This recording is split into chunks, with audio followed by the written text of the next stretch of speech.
भारतले एमसिसी पारित गराउन सहयोग गर्ने भन्ने शर्त कथित रूपमा त्यसमा परिराखेको छ। किनभने एमसिसीमा यो क्लजै छ अलरेडी। अनि यो किन भनेर यी क्रान्तिकारीहरूलाई हामीले सोद्धाखेरि जो एमसिसीका दलालहरू हुन् उनीहरू के कुतर्क गर्छन् भनेदेखि किनभने नेपालमा उत्पादित भएको बिजुलीको या त व्यापार भारत हुनेछ, होइन भने त्यसलाई अफगानिस्तानमा समुद्र पार लैजानु पर्यो भने पनि जमिन भारतको जमिन बिचमा पर्ने हुनाले उसको सम्मति जरुरी छ। इन्टरनेसनल जो ट्रान्समिसन लाइन हो त्यो ट्रान्समिसन लाइन चाहिँ अन्तर्देशीय हुने हुन्छ बङ्गलादेशसम्म लैजानको लागि। त्यस्तो बेलामा भारतले व्यवधान गर्यो भने त यसको मार्केट बन्दैन। यसको मार्केट बनेन भने त यहाँ बिजुली उत्पादनको के अर्थ भयो? त्यसकारण हामीले चाहिँ भारतसँग समन्वय गर्न खोजेको भनेर कुतर्क गर्छन्। अब तर्कले त जहाँ लगे नि हुन्छ। त यो सब कुरा नबुझिकन एमसिसी पनि बुझिँदैन, यो गभर्नर पनि बुझिँदैन, यो दोहोरो तेह्रो भूमिका किन भइरहेछ भन्ने पनि बुझिँदैन। उसलाई पनि के लाग्यो कि अब यो एमसिसी के भनेदेखि पास गरिदियो भने त कसैले नदेख्ने, रकम पनि मोटो केदेखि आउने, पार्टीबाट पनि के हो भने बहुमत छ आफ्नो पास गरिहाल्छ भन्ने किसिमको रकम मोटोको लागि नि यति धेरै हत्या गर्दैछ नि त ओली अहिले। हो त नि, कम्फर्टेबल सरकार बनाउँछौँ र तिमीहरूको सेवा गर्छौँ भनेर प्रचण्डले खुल्लमखुल्ला भनेको छ नि त। कम्फर्टेबल सरकारभित्र एउटा एमसिसी पनि पर्छ। किन पनि पर्छ भने एमसिसीको एउटा धारामा भारतसँग पनि समन्वय गरिने भन्ने उल्लेखै छ। त्यहाँ भारतको सम्मति बिना एमसिसी नै हुन सक्दैन। यो एमसिसी यहाँबाट भयो भने पनि भारतबाट पुरो स्वीकृति लिनुपर्छ। सुशील कोइरालाका पालामै नेपालको विदेश नीति समन्वयात्मक हुने भन्ने कुरा लेखिएकै छ त्यहाँ। अब यहाँका यिनीहरूले फटफटाएर हुन्छ। भारतले इसारा नगरिकन राजदूत पनि नियुक्ति हुँदैन, युएनमा भूमिका पनि खेल्न सकिँदैन, केही पनि कुरा हुन सक्दैन र समन्वय के अरे एमसिसी पनि बन्दैन। किन नेपालीले यो कुरा बुझ्न ढिलो गरेको मैले बुझिनँ। यो यहाँ उनले जतिसुकै बल गरेर संसदबाट पास गराउन प्रयत्न गरे पनि त्यो व्यवहारमा पास हुने छैन। तर जसरी पनि गर्न खोजेका छन् हैन। तर यो कुनै पनि हालतमा पास हुँदैन। किन हुँदैन? कुनै पनि हालतमा किन पास हुँदैन? पहिलो कुरा, हामीले सबै सांसदहरूलाई सबै जिल्लाबाट हाम्रो कमिटीकादेखि लिएर स्वतन्त्रदेखि लिएर सबैलाई सांसदहरूलाई एमसिसीको पक्षमा मतदान नगर्नु होला, नत्र तपाईँ गाउँघर आउँदाखेरि तपाईँलाई चाहिँ त्यहाँ सामाजिक बहिष्कारका चाहिँ दण्डका कामहरू जनताको तर्फबाट हुनेछन्। हामीले व्यक्तिगत रूपमै सबै सांसदहरूलाई भनेका छौँ, सबै जिल्लाहरूबाट फोन गरेर। एउटा दोस्रो कुरा, यो एमसिसीको विपक्षमा नै धेरै विद्वान विधायकहरू सांसदहरू हुनुहुन्छ जसले यसको विरुद्धमा राम्रोसँग आवाज उठाउनु भएको छ। उहाँहरूप्रति सलाम छ। र जतिले समर्थन गरेका छन् यिनीहरूले पढ्न नजानेर गरेका छन् अथवा आँखा चिम्लेर ओलीले जुन तलब खाएका छन् त्यो तलब अलिअलि बाँडेर दिएको कारणले मात्रै उनीहरूले समर्थन गरेका छन्। किनकि हामीले जति ठाउँबाट जति सांसदलाई फोन गऱ्यौँ त्यो त पढेको छैन भनेर भनेका छन्। हामी स्वयं तपाईँ आफै पनि हुनुहुन्थ्यो कि अमेरिकन दूतावासदेखि लिएर आर्मी प्रहरी मुख्यालयसम्म पुगेर हामीले बुझाउँदा उनीहरूले यस्तो पनि छ र भनेर बताएका छन्। र हामीले जति बेला अमेरिकन एम्बेसीमा गएर कुराकानी गऱ्यौँ उनीहरूसँग यसको लागि आफैसँग कुनै जवाफ थिएन। तपाईँहरूले भनेको ठिक रहेछ भनेर भन्नुपर्ने स्थितिमा रह्यो। यसरी नेपालको कुनै सांसदले कुनै मन्त्रीले विदेशीहरूसँग कुरा गर्ने हैसियत राख्दैनन्। अनि एमसिसी भयो फेरि विवादित के हो यो भनेको क्या मैले। किन हामी झगडा गर्नुपर्ने? यो सब रखवाली गर्नको लागि हामीले प्रतिनिधि छनौट गरेको छ। उनीहरूलाई हामीले कार्यदेश दिएका छौँ, तिमी यसरी गर भनेर। हाम्रा विषयवस्तु त्यहाँ उठाइदेऊ, तिमीहरू हाम्रा प्रतिनिधि हौ, हामीलाई गरी खान देऊ, हामी कुटो कोदालो गर्छौँ, तिमी काठमाडौँमा मोज मस्ती गर, झन्डा हल्लाएर हिँड, स्वास्नी छोरी बुहारीलाई राष्ट्रपतिसम्म बनाऊ, सबै गर। हामीले उनीहरूलाई यो तरिकाले उनीहरूलाई चाहिँ भरण पोषण गर्दा पनि अनि एमसिसी कस्तो हो के हो भनेर फेरि अझ हामी नै आउनुपर्ने? हाम्रो काम हो त्यो, जनताको काम हो त्यो।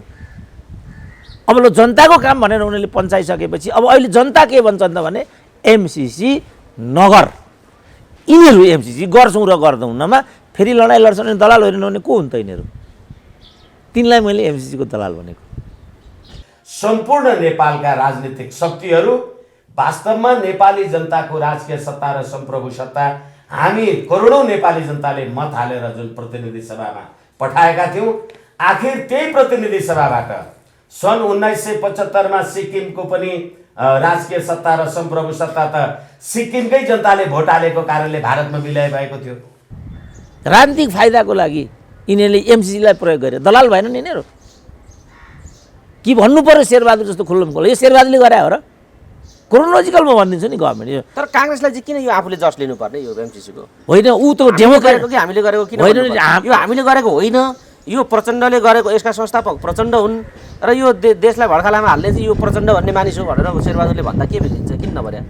होइन, किनभने फेरि प्रचण्डको पनि सेवा चाहिन्छ नि त। यिनीहरू त अवसरवादी हुन् नि त, फेरि कुर्सी त यिनीहरूलाई चाहिन्छ नि त। भनेको शक्ति केन्द्रकै खातिरदारी गर्न काङ्ग्रेस अगाडि सरेको हो। होइन, अब यिनीहरू चाहिँ यिनीहरूको केन्द्र भनेको कुर्सी हो। त्यो कुर्सीमा बस्नको लागि डोमेस्टिक इन्भाइरोमेन्ट पनि चाहियो, फरेन इन्भाइरोमेन्ट पनि चाहियो। एमसिसी भनेको विदेश हो, त्यसमा पनि अमेरिका हो। जस्तो भर्खरै अमेरिकाको जहाज आयो नि त यहाँ। नेपाली जनताले कतिले थाहा पाए? बौद्धिकलाई थाहा छ किन आएको थियो त्यो जहाज भनेर? त्यहाँ के आएको थियो भन्ने थाहा छैन यसलाई? नबौद्धिकलाई पनि थाहा छैन डाक्टर साहब, बताइदिनु न किन आएको रहेछ त्यो? त त्यसपछि एमसिसीको प्रकरण बाहिर आएकोबाट हाउसमा पनि कडा ढङ्गले त्यसपछि प्लेन ल्यान्ड हुने बित्तिकै यसको रिलेसन त्यहाँ छ। यसको प्रष्टै देखिन्छ। 3 करोड नागरिक सडकमा छ सरकारको विरुद्धमा। एमसिसी चाहिँदैन चाहिँदैन, विकास त उनका लागि होइन हाम्रा लागि चाहिने हो नि त यहाँ, होइन? सुन्नुहोस् न, विकास चाहिँदैन भनिसके त जनताले।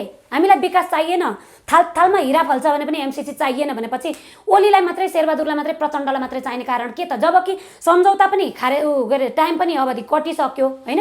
अमेरिकाले गर्दैनौ भन्ने बाध्यता छैन पनि भनिसकेको छ है, भनिसकेको छ। तर यो इन्डो पेसिफिक रणनीति नै हो। प्रधानमन्त्री ओलीले एमसिसी नै चाहिन्छ भन्ने स्वार्थ चाहिँ के हो? बुझ्ने छ 2-3 पोइन्ट भन्नु। होइन, एमसिसी नै चाहिन्छ भन्ने त यसबाट रकम आउँछ। रकम आएपछि आउने चुनावमा चाहिँ अरू धेरै बुथ लुट्न ओर्न त्यही मात्रै हो त? ढुङ्गाबुढा गर्ने त्यतिको लागि नै हो। यसबाट जे रकम आउँछ त्यही हो। अब अर्को कुरा चाहिँ के छ भने एमसिसीको रकम नआउँदै नेपाल सरकारबाट त तपाईँको मिलेनियम च्यालेन्ज अकाउन्ट इस्टाब्लिस गरेर त्यस मार्फत त भुक्तानी नै दिन थालिएको छ।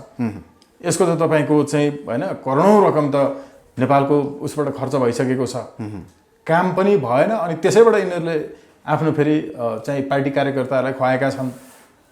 अधिग्रहण गरेको ठाउँमा तपाईँको चाहिँ जग्गाको वास्तविक दाम के हो त्योभन्दा 50औं गुणा बढी रकम दिएर चाहिँ कार्यकर्ताका जग्गाहरू अहिले अधिग्रहण गर्न थालिएको छ र उनीहरू अहिले काठमाडौँमा घर खोज्न, घर किन्नलाई घर खोजेर हिँडिरहेछन्। हामीसँग लिस्टै छ है। फेरि यदि तपाईँ जान चाहनुहुन्छ भने कृपया म होइन हाम्रो चाहिँ टिमले, स्वतन्त्र राष्ट्र ब्याङ्क टिमले तपाईँलाई फिल्डमा लगेर यो मान्छेको यो कार्यकर्ताको यति जग्गा अधिग्रहण गरेर 50औं गुणा बढी रकम दिएर अहिले काठमाडौँमा घर किन्ने उनीहरू चाहिँ एमसिसीकै प्रभाव हो त यो? एमसिसीको नामबाट प्रचण्डकै निर्देशन अनुरूप संसदमा पेश गरिएको होइन, एमसिसीको प्रस्ताव लगिएको होइन भने, त्यसलाई रोकिएको हो भने के माओवादी पुष्पकमल दाहाल प्रचण्डको माओवादी केन्द्र चाहिँ एमसिसी विरुद्धमा उभिएको हो? त्यस्तो मान्न सकिन्छ? अब त्यस्तो मान्न सकिँदैन, किनभने एमसिसीको संस्थापकै प्रचण्ड हुन् नि त। त्यसो भए किन यो यस्तो भइराखेको छ भन्ने राजनीति हो नि त यो। राजनीति भनेकै जे भित्र हुन्छ त्यो बाहिर हुँदैन, जे बाहिर हुन्छ त्यो भित्र हुँदैन। कोटेश्वरको जुन नाराबाजी हो त्यो त खुल्लम खुल्ला हामीले देखेका छौँ नि त। एमसिसी विरोधी नारालाई देन एन्ड देयर प्रचण्डले रोकेनन् मात्रै कि उनी त्यो सभा नै छोडेर बाहिरिए नि त। यसबाट के बुझिन्छ भनेदेखि एमसिसी प्रति प्रचण्ड कृत सङ्कल्पित छन् र उनी आफ्नो कमान्डमा यो एमसिसी गराउन चाहन्छन् र यो एमसिसी नगराउने पनि ओली हुन् भन्ने देखाउन चाहन्छन्। त्यसकारण पनि कम्फर्टेबल सरकार चाहियो भन्ने कुरा यहाँ आकर्षित हुन्छ। यदि यिनीहरूले गलत गरेको छैन चुनावबाट हामी उनीहरूलाई आउट गरिदिनु त सक्छौँ नि, त्यो फेरि नगर्ने, ख्वाप्पै गरेर त्यहीँ भोट गराउने। अनि त्यसपछि के भयो, राजाले 29 वर्ष रोके यो सबै कुरा। यही जगमा राजाले 17 साल ल्याएको थियो नि त। यिनीहरू देश बेच्छन्, यिनीहरू देश बेच्छ आउने, यिनीहरू भरपर्दा छैनन् भन्ने तर्क निकाल्दै 17 साल बजाइदिए राजाले। हामीले निरङ्कुशता बेहोर्नु पर्यो, हामीले पनि बेहोर्नु पर्यो, हामी मर्नु पर्यो, हाम्रा भाइचोरा मरे त्यहाँ। नेपाललाई अहिले अब तपाईँले इन्डो पेसिफिक रणनीति अन्तर्गत नेपालमा अमेरिकी सैन्य शक्तिको उपस्थितिलाई एमसिसीले आह्वान गर्यो। खास गरेर अमेरिकनहरूले एउटा नेपाल गेम प्लान के बनायो भने कि नेपाललाई एउटा के भने सामरिक के भने अखडा बनाउने र नेपाललाई सामरिक अखडा बनाएर नेपालको भूमि प्रयोग गरेर चीनलाई प्रहार गर्ने र भारतलाई के नियन्त्रण गर्ने। नेपालको के भनेदेखि भू राजनीति त्यति महत्त्वपूर्ण छ, दुईटा देश ठुल्ठुला देशको बिचमा छ यो र यसलाई उनीहरूले विशेष के नै महत्त्व के नै उनीहरूले दिए। एमसिसी भनेको चाहिँ के हो भने अमेरिकनहरूले वैधानिक रूपमा नेपालमा के आउने एउटा के आर्थिक सहयोगको बहानाबाजीमा आउने एउटा के बाटो भनेपछि अब ओलीलाई पकड्ने कुरा के सूत्र के हो त भन्दाखेरि ओलीलाई पकड्नको लागि एमाले भित्र चाहिँ एउटा के भनेदेखि इन्सेक जुन के भने एउटा एनजिओ छ जसको नामले जसले के भनेदेखि अर्बौं के भनेदेखि बजेट किने ल्याएको छ र त्यो चाहिँ के पूर्व एमाले भित्रको एउटा के सञ्जालै उसले के निर्माण गरेको छ त्यो पश्चिमाहरूको सहयोगमा के भनेदेखि आउने। यस सँगसँगै ओलीले फेरि अहिले संसद आफूले विघटन गरिसकेपछि फेरि पुनर्स्थापना हुँदाखेरि यो अहिलेको अवस्थामा रोकिराखेको एमसिसी अगाडि बढाउनु भनेर निर्देशन दिनुभएको सभामुखलाई भन्ने कुरा, जबकि तपाईँले धेरै यसमा अध्ययन गर्नुभएको छ, यो कुराले चाहिँ के बुझिन्छ अब यो सिचुएसनमा आएर चाहिँ? अहिले एमसिसीको सवालमा त हामीले सुरुदेखि भनिआएका छौँ।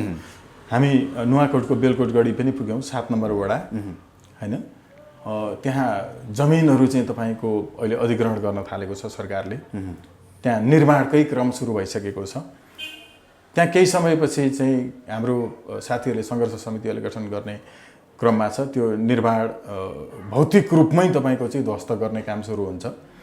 यो यहाँ उनले जतिसुकै बल गरेर संसदबाट पास गराउन प्रयत्न गरे पनि त्यो व्यवहारमा पास हुने छैन। तर जसरी पनि गर्न खोजेका छन् हैन? तर यो कुनै पनि हालतमा पास हुँदैन। किन हुँदैन? कुनै पनि हालतमा किन पास हुँदैन? पहिलो कुरा, हामीले सबै सांसदहरूलाई सबै जिल्लाबाट हाम्रो कमिटीकादेखि लिएर स्वतन्त्रदेखि लिएर सबैलाई सांसदहरूलाई एमसिसीको पक्षमा मतदान नगर्नु होला, नत्र तपाईँ गाउँघर आउँदाखेरि तपाईँलाई चाहिँ त्यहाँ सामाजिक बहिष्कारका चाहिँ दण्डका कामहरू जनताको तर्फबाट हुनेछन्। हामीले व्यक्तिगत रूपमै सबै सांसदहरूलाई भनेका छौँ, सबै जिल्लाहरूबाट फोन गरेर। एउटा दोस्रो कुरा, यो एमसिसीको विपक्षमा नै धेरै विद्वान विधायकहरू सांसदहरू हुनुहुन्छ जसले यसको विरुद्धमा राम्रोसँग आवाज उठाउनु भएको छ, उहाँहरूप्रति सलाम छ। र जतिले समर्थन गरेका छन् यिनीहरूले पढ्न नजानेर गरेका छन् अथवा आँखा चिम्लेर ओलीले जुन तलब खाएका छन् त्यो तलब अलिअलि बाँडेर दिएको कारणले मात्रै उनीहरूले समर्थन गरेका छन्।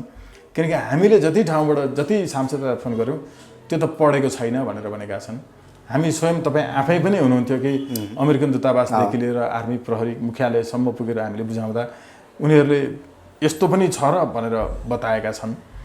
र हामीले जति बेला अमेरिकन एम्बेसीमा गएर कुराकानी गऱ्यौँ उनीहरूसँग यसको लागि आफैसँग कुनै जवाफ थिएन। तपाईँहरूले भनेको ठिक रहेछ भनेर भन्नुपर्ने स्थितिमा रह्यो। यसरी नेपालको कुनै सांसदले कुनै मन्त्रीले विदेशीहरूसँग कुरा गर्ने हैसियत राख्दैनन्। पहिलो कुरो बुझ्दैनन्, पढेका छैनन्। पढ्नेहरूले त अब चिटचोरेर पास गरे हो कि के हो थाहा छैन। प्रधानमन्त्रीले एमसिसी चाहिन्छ भन्ने स्वार्थ चाहिँ के हो बुझ्ने छ? 2-3 पोइन्ट भन्नु। होइन, एमसिसी नै चाहिन्छ भन्ने त यसबाट रकम आउँछ, रकम आएपछि आउने चुनावमा चाहिँ अरू धेरै बुथ लुट्न ओर्न त्यही मात्रै हो त? ढुङ्गाबुढा गर्ने त्यतिको लागि नै हो। यसबाट जे रकम आउँछ त्यही हो। अब अर्को कुरा चाहिँ के छ भने एमसिसीको रकम नआउँदै नेपाल सरकारबाट त तपाईँको मिलेनियम च्यालेन्ज अकाउन्ट इस्टाब्लिस गरेर त्यसमार्फत त भुक्तानी नै दिन थालिएको छ। यसको त तपाईँको चाहिँ होइन करोडौँ रकम त नेपालको उसबाट खर्च भइसकेको छ, काम पनि भएन। अनि त्यसैबाट यिनीहरूले आफ्नो फेरि चाहिँ पार्टी कार्यकर्ताहरूलाई खुवाएका छन्।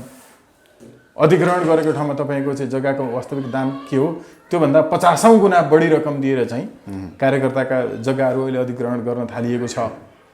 र उनीहरू अहिले काठमाडौँमा घर किन्नलाई घर खोजेर हिँडिरहेछन्। हामीसँग लिस्टै छ है। फेरि यदि तपाईँ जान चाहनुहुन्छ भने कृपया म होइन हाम्रो चाहिँ टिमले, स्वतन्त्र राष्ट्र ब्याङ्क टिमले तपाईँलाई फिल्डमा लगेर यो मान्छेको यो कार्यकर्ताको यति जग्गा अधिग्रहण गरेर 50औं गुणा बढी रकम दिएर अहिले काठमाडौँमा घर किन्ने उनीहरू चाहिँ एमसिसीकै प्रभाव हो त यो? एमसिसीको नामबाट एमसिए भन्ने छ, मिलेनियम च्यालेन्ज अकाउन्ट, त्यसबाट रकम भुक्तान गरेर हेर्नु विद्यालयको शिक्षक प्रधानाध्यापक भएको मान्छे अहिले त्यो छोडेर चाहिँ यसको जागिर खाएर बस्नु भएको छ र उनीहरूले कन्भिन्स गरिरहेकोहरू छ। यसो भएको हुनाले म त एकचोटि आग्रह गर्छु साथीहरू, सबै मिडियाको साथीहरूलाई पनि हामी फिल्डमा पुर्याएर देखाउन चाहन्छौँ। त्यसो अब यस कारणले हो ओलीले भनेको कुरा सभामुखले कसरी अगाडि बढ्लान् संसदमा के होला त हजुरको हुन्छ चाहिँ? अघि के अरे त्यो निर्देशनको कुरा भन्नुभएको थियो सभामुखलाई। कार्यपालिकाले व्यवस्थापिकालाई निर्देशनै दिन पाउँदैन एक। दोस्रो कुरा, सरकारले लगेका सबै विषयहरू चाहिँ सभामुखले चाहिँ बिजनेस लिस्टमा राख्नै पर्छ भन्ने छैन। हेर्नु है, तेस्रो कुरा त्यसको परिपक्वताको पनि त्यसले चाहिँ माग गर्छ। अर्को कुरा हामीले योभन्दा अगाडिका धेरै विषयहरू छन् नि, इन्डियाबाट आउने चाहिँ विषादयुक्त चाहिँ तपाईँको वस्तुहरूलाई परीक्षण नगरिकन नेपाल ल्याउनलाई गरेको विषय जो छ त्यो हेर्नु पर्यो। अरू धेरै विषयहरू छन्, नागरिकता विधेयकसँग सम्बन्धित विषयहरू छन्। सरकारले आएको यो अहिलेको चाहिँ तपाईँको सञ्चार माध्यमलाई चाहिँ अङ्कुश लगाउने होइन चाहिँ सम्बन्धमा विधेयक ल्याइएको छ, त्यो विषयलाई चाहिँ फेल गराउन पनि त पास मतलब बिजनेस लिस्टमा त चाहिँ लिस्टेड गर्नु पर्यो। यी विषयहरू छन्। त्यो भएको हुनाले ओलीले एउटै मात्रै त्यो जीवनको उत्तरार्धमा पनि गलत मान्छेले चाहिँ सकेसम्म गलतै परिणाम ल्याएर मात्रै ऊ मर्न चाहन्छ र त्यो कतिपय फिल्महरूमा देखिन्छ नि, एउटा चाहिँ जीवनभरि गलत काम गरेको कुपात्र होइन भिलेनको चाहिँ रोलमा हुने मान्छे अब चाहिँ यसलाई मार्छ होला त्यो हिरोले भनेर अन्तिममा सबै कुरो पत्ता लाग्छ। उसले पहिला कसलाई हत्या गरेको हुन्छ, हत्या गरेको परिवारकै मान्छेले भेटेर अब मलाई मार्छ भन्ने भएपछि पुरै माफी माग्छ अनि हिरो पात्रले चाहिँ करुणा हुन्छ उसमा, ल ठिकै छ नि त भनेर माफी दिन्छ। उसलाई नमारिकन छोडेर अगाडि बढ्न खोज्दा पछाडिबाट उठेर आएर फेरि हान्छ नि ढाडमा छुरा। केपी ओलीको नेचर ठ्याक्कै त्यस्तै छ। एकचोटि तपाईँको पुरै सकिसकेको मान्छेले सिम्पेथी मत दिएर पार्टीको नेतृत्वमा ल्याए। राष्ट्रपति हुन नपाएको कारणले गिरिजाप्रसाद कोइराला मरे जस्तै ओली पनि मर्ला, मरिसकेको मान्छे बाँचेका छन्, यिनलाई सबैले दया गरौँ भनेर चाहिँ फेरि बचाइदिएको मान्छे। उनी नजन्मेको भए पनि हुने रहेछ देशलाई यस्तो भड्कालामा पार्ने मान्छे होइन। त्यो चाहिँ तपाईँको नेगेटिभ मान्छे सधैँ नेगेटिभै मात्रै हुन्छ। तर विकास र भ्रष्टाचार अन्त्यमा त म अगाडि छु, उद्घाटन मेलम्चीको पानीदेखि सारा ल्याएँ, म हिरो भन्नुहुन्छ तपाईँले होइन? सो यो गरेको पनि देखिन्छ त फेरि के हो? अनि यो पानी ल्याएको उहाँले हेरेर धरहरा उदाहरण हुँदैछ रानी पोखरी होइन। उहाँ त अब यो पटक यति लाली गुराँस फुल्यो होइन, गाउँमा भैँसीको दुध यति बढ्यो भन्ने कुरा पनि प्रगति ब्युरोमा राख्नु होला। तर धरहरा उहाँले बनाउनु भयो, त्यसमा धान फल्छ त? नेपाललाई चाहिएको के? उहाँको निर्वाचन क्षेत्रमा भेउटार हो, त्यसले नेपालको उत्पादकत्व वृद्धि हुन्छ। ल ठिकै इतिहास जोगाउने कुरा हुन सक्छ होइन, ठिकै छ। यति कुरालाई अहिलेसम्म तपाईँको चाहिँ गरिबी निवारण कोषको सबैभन्दा धेरै लेखा परीक्षण नगराउने उहाँ नै हो। देखि प्रष्ट रूपमा प्रमाणितै भएको तपाईँको भ्रष्टाचारका लागि चाहिँ डिलिङ भइरहेको कुरालाई उहाँ आफै न्यायाधीश बनेर त्यहाँ भ्रष्टाचारै होइन भएकै छैन भनेर संसारमै अहिलेसम्म भ्रष्टाचारीको एक नम्बर त केपी ओली हो भन्ने त अन्तर्राष्ट्रिय जगतमै तपाईँको चाहिँ ट्रान्सपेरेन्सी इन्टरनेसनलको रिपोर्टमै आयो त होइन र? तर उहाँ त म पनि गर्दिनँ, गर्न पनि दिन्न भन्नुहुन्छ फेरि। अब यो प्रश्न सोद्धा त हाँसिरहनु भएको छ तपाईँ होइन। संसारले भनिरहेछ उहाँ भ्रष्टाचारी नै हो, संसारको अहिलेसम्मको सबैभन्दा भ्रष्ट भनेकै ओली हो, जसले देखि प्रमाणित भएको भ्रष्टाचारीलाई होइन भनेर भन्छ। अब ल्याएर अब ईश्वर पोखरेल जस्तोलाई तपाईँको मन्त्री बनाएको छ, जो यति बेला जेलमा हुनुपर्ने मान्छे हो। अब बाँसकोटाको कुरा हेर्नुहोस्, देखि भ्रष्ट उहाँका लागि योग्य भनेकै जसको भ्रष्टाचार प्रमाणितै छ, जो वास्तवमा अपराधी हो, गुन्डा हो, फटा हो, जो यो अब डनको त राम्रो मिनिङ छ। तर अहिले समाजमा चलिआएको होइन गलत बलात्कारीहरू नै उहाँका लागि सबभन्दा प्रिय पात्र, गुन्डाहरू नै उहाँका लागि सबभन्दा प्रिय पात्र। यति गलत मान्छे तपाईँले अहिलेसम्म ल अर्को देखाउनुहोस् त ओली बाहेक नेपालमा, जसले देखिकनको भ्रष्टाचारको डिल गर्दै गरेको कुरा, घुसको डिल गर्दै गरेको कुरा पनि होइन भन्छ। योभन्दा निर्लज्ज अर्को मान्छे कोही देखिन्छ? यो बडा गाली गर्न पनि होइन अप्ठ्यारो लाग्छ, किनकि हामी जस्तो मान्छे होइन, जसको जीवन भनेकै अध्ययन हो, किताब हो, सिद्धान्त हो, विचार हो होइन, संसारभरिका चाहिँ संविधान र साहित्यहरू हो, हाम्रो त यो मात्रै हो नि त। अब हामी जस्तो मान्छेको पनि तपाईँको समय चाहिँ त्यस्तो मान्छेको बारेमा चाहिँ चर्चा गरेर बिताउनु पर्ने भनेको त देशलाई ठुलो घाटा हो नि। एमसिसी संसदमा पेश गर्न सभामुखले आनेकाने गरिराखेका छन्। अब यस्तै हो भने र उनी असहयोग गर्छन् भने सभामुखमाथि पनि सभामुख परिवर्तन गर्ने कुरा पनि सोच्न सकिन्छ भन्ने खालको आशय प्रधानमन्त्रीको अभिव्यक्तिमा देखिन्छ। सभामुख किन यसो गरिराखेका छन् र प्रधानमन्त्री किन त्यसो भनिराखेका छन्? प्रधानमन्त्री र सभामुखको तालमेल किन मिलिरहेको छैन संसदमा बताइदिनुहोस् त। अब यो त्यसरी हेर्ने हो भने त त्रिकोणात्मक कुरा हुन्छ। राज्य व्यवस्थामा चाहिँ कार्यपालिका, व्यवस्थापिका, न्यायपालिका पृथक अस्तित्व लिएर बसेका हुन्छन्। अब यहाँ के भयो भने न्यायपालिका एउटा पार्टीको भयो, व्यवस्थापिका अर्को पार्टीको भयो, कार्यपालिका चाहिँ तेस्रो पार्टीको भयो। यो पार्टीगत अन्तर्द्वन्द्वको कुरा हो। यो पोलिटिकल्ली भन्ने हो भने चाहिँ यस्तो चाहिँ अन्यत्र पनि हुन्छ। जस्तो झन्डै मेग्ना कार्टाको वरिपरि 12औं 13औं शताब्दीतिर ब्रिटेनको कुरा गर्दाखेरि त्यसपछि पनि अनेक पटक 16औं शताब्दीमा पनि त्यहाँ चाहिँ संसद र राजाको बिचमा द्वन्द्व हुन्थ्यो। अनि त्यहाँ चाहिँ संसद कर तिर्ने हो भने संसदलाई संसदीय अधिकारहरू हुनुपर्छ, संसदलाई अधिकार हुँदैन भने राजाको सुखभोगको लागि जनताका प्रतिनिधिहरू कर तिर्ने विधेयक ल्याउन तत्पर छैनन् भन्ने विषय झिक्ने गर्थे त्यहाँ।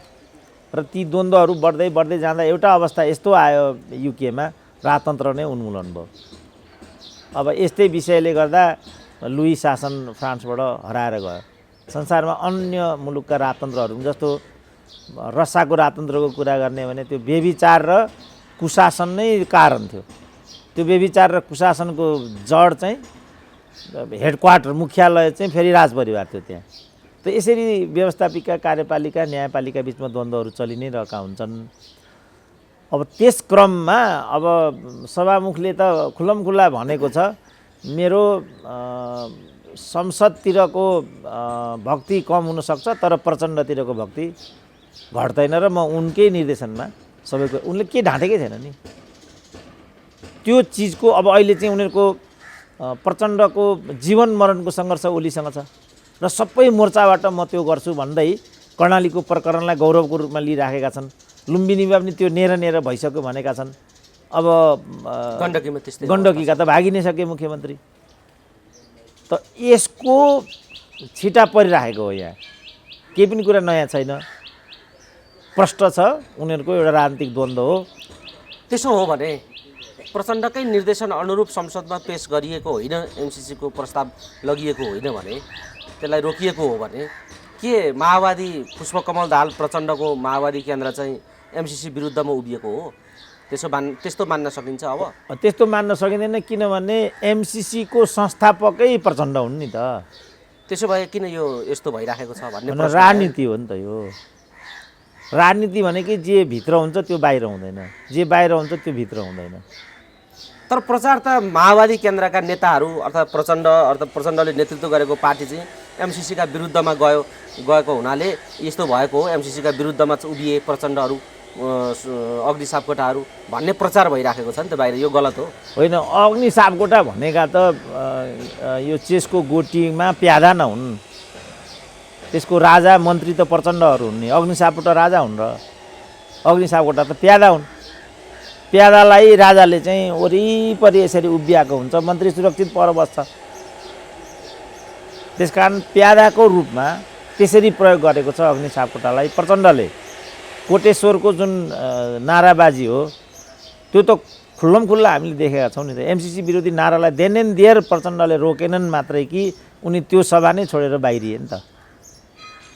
यसबाट के बुझिन्छ भनेदेखि एमसिसी प्रति प्रचण्ड कृत सङ्कल्पित छन् र उनी आफ्नो कमान्डमा यो एमसिसी गराउन चाहन्छन् र यो एमसिसी नगराउने पनि ओली हुन् भन्ने देखाउन चाहन्छन्। त्यसकारण पनि कम्फर्टेबल सरकार चाहियो भन्ने कुरा यहाँ आकर्षित हुन्छ। यो हो के विषय चाहिँ। त्यसको मतलब ओलीले एमसिसी पास गर्न नदिएको चाहिँ ओलीले हो भन्ने खालको यो जुन एउटा आरोपको पाटो छ त्यो चाहिँ ओलीमाथि नै खन्याउनका निम्ति यो रोकिएको हो, त्यहाँ लान नदिएको हो भन्ने कुरा हो। यसको अर्थ त्यो हो। यो चाहिँ सबै मोर्चामा ओली असफल अन्तर्राष्ट्रिय सम्बन्ध सुसञ्चालन गर्न पनि असफल। त्यसकारण हामीहरू कम्फर्टेबल सरकार बनाउँछौँ र तिमीहरूको सेवा गर्छौँ भनेर प्रचण्डले खुल्लमखुल्ला भनेको छ नि त। कम्फर्टेबल सरकारभित्र एउटा एमसिसी पनि पर्छ। किन पनि पर्छ भने एमसिसीको एउटा धारामा भारतसँग पनि समन्वय गरिने भन्ने उल्लेखै छ। त्यहाँ भारतको सम्मति बिना एमसिसी नै हुन सक्दैन। यो एमसिसी यहाँबाट भयो भने पनि भारतबाट पुरो स्वीकृति लिनुपर्छ। सुशील कोइरालाका पालामै नेपालको विदेश नीति समन्वयात्मक हुने भन्ने कुरा लेखिएकै छ त्यहाँ। अब यहाँका यिनीहरूले फटफटाएर हुन्छ। भारतले इसारा नगरिकन राजदूत पनि नियुक्ति हुँदैन, युएनमा भूमिका पनि खेल्न सकिँदैन, केही पनि कुरा हुन सक्दैन र समन्वय के अरे एमसिसी पनि बन्दैन। किन नेपालीले यो कुरा बुझ्न ढिलो गरेको मैले बुझिनँ। त यस्तरी चिजलाई भित्र गएर गहिराइमा गएर बुझ्नुपर्छ क्या हामीले। सुशील कोइरालाको पालामा जुन बेला चाहिँ नेपालका परराष्ट्र मन्त्री महेन्द्र बहादुर पाण्डे थिए नि त, केपी ओलीकै तर्फबाट हो नि एमालेका परराष्ट्र मन्त्री। त्यो बेलामा जुन सुषमा स्वराज आएकी थिइन्, त्यहाँ चाहिँ जारी गरिएको संयुक्त विज्ञप्तिमा नेपाल र भारतको विदेश नीति समन्वयात्मक हुनेछ भन्ने त किटानी उल्लेख छ। त्यसलाई नै केपी ओलीले ठिकसँग नगरेको हुनाले म कम्फर्टेबल सरकार बनाउँछु भनेर अगाडि आएका हुन् प्रचण्ड। र त्यो कम्फर्टेबल सरकारले मात्रै एमसिसी पनि गर्न सक्छ भन्ने यसको आशय हो। किनभने एमसिसीको यो अहिले जुन नक्कली हो सक्कली हो, जुन यो एउटा फेक चाहिँ र चिपसँग गरेको भन्ने सम्झौता यो कागज आइराखेको छ नि, त्यसमा पनि यो कुरा परेबाट यही चिज बुझिन्छ। एमसिसी भारतले एमसिसी पारित गराउन सहयोग गर्ने भन्ने शर्त कथित रूपमा त्यसमा परिराखेको छ। किनभने एमसिसीमा यो क्लजै छ अलरेडी। अनि यो किन भनेर यी क्रान्तिकारीहरूलाई हामीले सोद्धाखेरि जो एमसिसीका दलालहरू हुन् उनीहरू के कुतर्क गर्छन् भनेदेखि किनभने नेपालमा उत्पादित भएको बिजुलीको या त व्यापार भारत हुनेछ, होइन भने त्यसलाई अफगानिस्तानमा समुद्र पार लैजानु पर्यो भने पनि जमिन भारतको जमिन बिचमा पर्ने हुनाले उसको सम्मति जरुरी छ। इन्टरनेसनल जो ट्रान्समिसन लाइन हो त्यो ट्रान्समिसन लाइन चाहिँ अन्तर्देशीय हुने हुन्छ बङ्गलादेशसम्म लैजानको लागि। त्यस्तो बेलामा भारतले व्यवधान गर्यो भने त यसको मार्केट बन्दैन। यसको मार्केट बनेन भने त यहाँ बिजुली उत्पादनको के अर्थ भयो। त्यसकारण हामीले चाहिँ भारतसँग समन्वय गर्न खोजेको भनेर कुतर्क गर्छन्। अब तर्कले त जहाँ लगे नि हुन्छ। त यो सब कुरा नबुझिकन एमसिसी पनि बुझिँदैन, यो गभर्नर पनि बुझिँदैन, यो दोहोरो तेह्रो भूमिका किन भइरहेछ भन्ने पनि बुझिँदैन। एमसिसीका दलालहरू भन्नु पनि एकदम कठोर शब्द प्रयोग गर्नुभयो। तपाईँ पनि यो कुरासँग असहमत हुनुहुन्छ के हो डाक्टर साहबको धारणा आफ्नो चाहिँ एमसिसी बारे? होइन मलाई त आक्रामक ढङ्गले प्रस्तुत हुनुभयो तपाईँ। होइन नेपालमा एउटा चलन के आयो भने सबै कुरामा नेपाली जनतालाई विभाजित गराउने क्या। म क्रोनोलोजिकल भन्छु होइन। अब अगाडि जाने भने कोशी गरे हामीलाई लडाए, गण्डकी गरे हामीलाई लडाए, सबैमा फाइदा हुन्छ भने केही पनि फाइदा भन्ने कुरा होइन, उल्टो परिणाम दिए। उनीहरू गर्ने हामी लड्ने क्या। उनीहरू गर्ने हामी किन लड्ने हो? यदि यिनीहरूले गलत गरेको छ भने चुनावबाट हामी उनीहरूलाई आउट गरिदिनु त सक्छौँ नि, त्यो फेरि नगर्ने, ख्वाप्पै गरेर त्यहीँ भोट गराउने। अनि त्यसपछि के भयो, राजाले 29 वर्ष रोके यो सबै कुरा। यही जगमा राजाले 17 साल ल्याएको थियो नि त। यिनीहरू देश बेच्छन्, यिनीहरू देश बेच्छ आउने, यिनीहरू भरपर्दा छैनन् भन्ने तर्क निकाल्दै 17 साल बजाइदिए राजाले। हामीले निरङ्कुशता बेहोर्नु पर्यो, हामीले पनि बेहोर्नु पर्यो, हामी मर्नु पर्यो, हाम्रा भाइ छोरा मरे त्यहाँ। कमजोरी त गरेकै रहेछन् नि त अहिले इतिहास हेर्ने हो भने त। अब त्यो एउटा महेन्द्र जति बेला गोदे त्यस बेला अपराध त गरेकै रहेछन् नि त राष्ट्रियतामाथि दलका नेताहरूले भन्ने त तथ्य देखियो नि। जस्तो सिमानामा भारतीय सुरक्षा फौजको चेकपोस्टहरूदेखि लिएर समग्रका सन्धि सम्झौताहरू दलले गरेका कुरालाई हेर्ने हो भने त महेन्द्रले जे गरे आजको परिस्थिति हेर्दाखेरि त्यो ठिकै रहेछ भन्ने ठाउँमा कतिपय मानिसहरू तर्क पनि गर्छन् डाक्टर साहब। हो त्यही तर्कवालालाई मैले दलाल भनेको। किनभने अब त्यसो भने के त, कि त्यो जस्तो चेकपोस्ट हटाइयो, चेकपोस्ट हटाउनु ठिक थिएन भन्नु पऱ्यो नि त। त्यसो भने चेकपोस्ट पठाउनु ठिक थियो भने त अनि यसको धन्यवाद दिनु पऱ्यो नि त महेन्द्रलाई। कसैलाई यस अब भने दलाली भएर के को लागि त्यो हामीले जस्तो पृथ्वीनारायण शाहले यो देश बनाए हामीलाई राम्रो लागेन नि त। कसका लागि त त्यसो भने यो अनि दलाली भएन यो। महेन्द्रले चाहिँ प्रणाली पो निरङ्कुश लादे त, तर पूर्वाधार त दिए, पूर्व पश्चिम राजमार्ग बन्यो, कल कारखाना उद्योगहरू खुले, सम्पूर्ण उद्योग कल कारखाना यिनीहरूले त बन्द गरे नि त। डाक्टर साहबले भन्दै हुनुहुन्थ्यो लडाइँ यिनीहरूले हरेक हो, कुरामा भन्नु। त्यो लडाए। त्यसपछि 29 वर्ष राजाले रोके। अब टनकपुरको प्रकरण आइपुग्यो, फेरि हामी लड्न थाल्यौँ। अब विषय अदालतमा पुग्यो। विश्वनाथले चाहिँ यो समझदारी होइन सम्झौतै हो भनिदिए। फेरि हामी लड्यौँ, यो सम्झौता कि समझदारी हो भन्नेमा। अदालतको हस्तक्षेपपछि त्यसले एउटा किनारा पाएर त्यसलाई चाहिँ व्यवस्थित गर्नको लागि एकीकृत महाकाली गर्नुपर्छ भनेर भिङ्गाले आए। त्यो ल्याउने माधव नेपाल नै हुन्।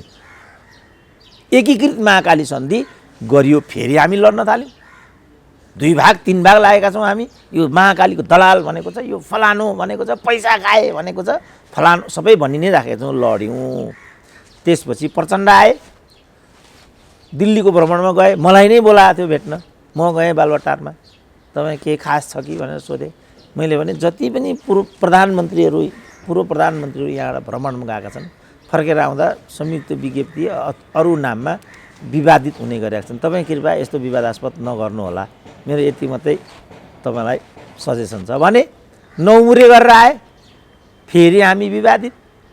त्यो बिचमा यता अरुण 3 भयो। विश्व ब्याङ्कसम्म चिठी लेख्ने नै माधव नेपाल हुन्। अरुण 3 रद्द गर्नु पर्यो भनेर फेरि विवादित। अनि दोस्रो जनआन्दोलन भयो। त्यसपछि चाहिँ अप्पर कर्णाली भयो, फेरि विवादित। अनि एमसिसी भयो, फेरि विवादित। के हो यो भनेको क्या मैले, किन हामी झगडा गर्नुपर्ने? यो सब रखवाली गर्नको लागि हामीले प्रतिनिधि छनौट गरेको छ। उनीहरूलाई हामीले कार्यदेश दिएका छौँ, तिमी यसरी गर भनेर। हाम्रा विषयवस्तु त्यहाँ उठाइदेऊ, तिमीहरू हाम्रा प्रतिनिधि हौ, हामीलाई गरी खान देऊ, हामी कुटो कोदालो गर्छौँ, तिमी काठमाडौँमा मोज मस्ती गर, झन्डा हल्लाएर हिँड, स्वास्नी छोरी बुहारीलाई राष्ट्रपतिसम्म बनाऊ, सबै गर। हामीले उनीहरूलाई यो तरिकाले उनीहरूलाई चाहिँ भरण पोषण गर्दा पनि अनि एमसिसी कस्तो हो के हो भनेर फेरि अझ हामी नै आउनुपर्ने? हाम्रो काम हो त्यो, जनताको काम हो त्यो। अब ल जनताको काम भनेर उनीहरूले पन्छाइसकेपछि अब अहिले जनता के भन्छन् त भने एमसिसी नगर। यिनीहरू एमसिसी गर्छौँ र गर्दैनौँमा फेरि लडाइँ लड्छन् भने दलाल होइन भने को हुन् त यिनीहरू? तिनलाई मैले एमसिसीको दलाल भनेको। यो एमसिसी त्यही कारण यो बबन्डर भएको हो भनेर जो भन्थे पहिला मान्छेहरू, अहिले आएर यो घडीमा एमसिसी चरम उत्कर्षमा पुगेको छ। छलफल एमसिसीको विषय मुद्दा अहिले फेरि एउटा उत्कर्षमा पुगेको छ। यो एमसिसी नै रहेछ यो कारण होइन के, यो त एउटा बहाना मात्रै हो। सायद कर्णाली र अरू समस्याबाट राजनीतिलाई तर्काउन र जसले यो एमसिसी गरेको तिनीहरू नङ्ग्याउन पनि केपी ओलीले यो चाल चलेको हुनसक्छ। किन आखिर यो एमसिसी त केपी ओलीले मात्रै गरे होइन, यसको सुरुवात गरेको बाबुरामले हो। प्रचण्ड त्यति बेर पार्टीका अध्यक्ष थिए, वर्षमान पुन अर्थमन्त्री थिए। हुँदै हुँदै हुँदै 6वटा गभर्मेन्ट यसमा संलग्न छन्। अन्तिम सरकार सही गर्ने काम मात्रै र इमान्दार साथ शेरबहादुरले मात्रै भनेको छ एमसिसी देशको पक्षमा छ। ज्ञानेन्द्र बहादुर कार्कीले मात्रै भनेका छन् यसमा सही गर्ने मान्छे म हुँ र यसको जवाबदेहिता मेरो बन्छ, एमसिसीलाई पारित। काङ्ग्रेसले मात्रै भनेको छ। त यो काङ्ग्रेसले गरे हो त? 5वटा गभर्मेन्टले गरेको भूमिकालाई हामी के भन्छौँ त? यिनीहरू दलाल होइनन्? दलाल भनेको के हो? नक्कली कुरा गरेर नि दलाल भनिन्छ? सक्कली कुराहरू खुल्लम खुल्ला भन्छ, मैले जस्तो शेरबहादुरले खुल्लम खुल्ला भनेको छ एमसिसी देशको पक्षमा छ, मैले गरे भनेको छ। अब प्रचण्डले के भन्छ त्यसो भने? यो प्रचण्डले गरे कि शेरबहादुरले गरे आयो? यो काङ्ग्रेसले गरेको भनिरहेछन्। अनि हो यस्तालाई चाहिँ मैले दलाल भनेको। दलाल भने के हो? एउटा स्वभावमा देखिने अर्को वास्तविकता हुने एजेन्टलाई नै दलाल भनिन्छ। राजनीतिक फाइदाको लागि यिनीहरूले एमसिसीलाई प्रयोग गरे, दलाल भएन नि यिनीहरू? कि भन्नु पर्यो शेरबहादुर जस्तो खुल्लम खुल्ला? यो शेरबहादुरले गरे हो र? क्रोनोलोजिकलमा भनिदिन्छु नि गभर्मेन्ट। यो तर काङ्ग्रेसलाई चाहिँ किन यो आफूले जस लिनुपर्ने यो एमसिसीको? होइन, ऊ त डेमोक्रेट कि हामीले गरेको किन होइन, यो हामीले गरेको होइन, यो प्रचण्डले गरेको। यसका संस्थापक प्रचण्ड हुन् र यो देशलाई भड्कालामा हाल्ने चाहिँ यो प्रचण्ड भन्ने मानिस हो भनेर शेरबहादुरले भन्दा के बुझिन्छ? किन नभर्या? होइन, किनभने फेरि प्रचण्डको पनि सेवा चाहिन्छ नि त। यिनीहरू त अवसरवादी हुन् नि त, फेरि कुर्सी त यिनीहरूलाई चाहिन्छ नि त। भनेको शक्ति केन्द्रकै खातिरदारी गर्न काङ्ग्रेस अगाडि सरेको हो? होइन, अब यिनीहरू चाहिँ यिनीहरूको केन्द्र भनेको कुर्सी हो। त्यो कुर्सीमा बस्नको लागि डोमेस्टिक इन्भाइरोमेन्ट पनि चाहियो, फरेन इन्भाइरोमेन्ट पनि चाहियो। एमसिसी भनेको विदेश हो, त्यसमा पनि अमेरिका हो।